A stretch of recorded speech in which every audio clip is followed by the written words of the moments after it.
Multigrain పిండితో pasta మనం అట్లా తయారు చేసుకుని వీటిని ఇక ఆవిరిలో ఉడికించుకోవటానికి చిల్లులుండే ట్రే తీసుకుని దాని మీద ఈ పాస్తాలన్నీ పెట్టేసి మూత పెట్టేసి ఆవిరిలో వీటిని ఉడకనిస్తాం. ఆ ఉడికిన పాస్తాలన్నీ పక్కన పెట్టుకుంటాం. పొయ్యి మీద ఒక నాన్ స్టిక్ పాత్ర పెట్టి అందులో మేగడ వేసి ఎండుమిరపకాయలు ముక్కా చెక్కలా చేసుకున్న దాన్ని కూడా ఇందులో వేసేసాం. ఒరిగానో హెర్బ్ని స్పెషల్గా ఈ పాస్తాలోకి ఉపయోగించడం జరుగుతుంది. మిరియాల పొడి, క్యారెట్ని ఆ రకంగా మనం సన్నగా స్లైసెస్గా కట్ చేసుకోవాలి.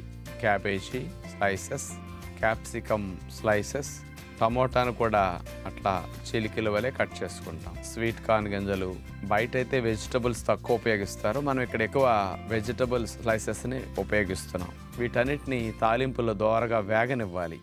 ఈ మేగడలో మూత పెట్టేసి అందులో ఉండే నీటితోనే ఈ ముక్కలన్నిటిని పచ్చిపోయేటట్లుగా 5-7 మినిట్స్ మగ్గనిస్తే సరిపోతుంది అనమాట. మెత్తగా అవ్వకూడదు,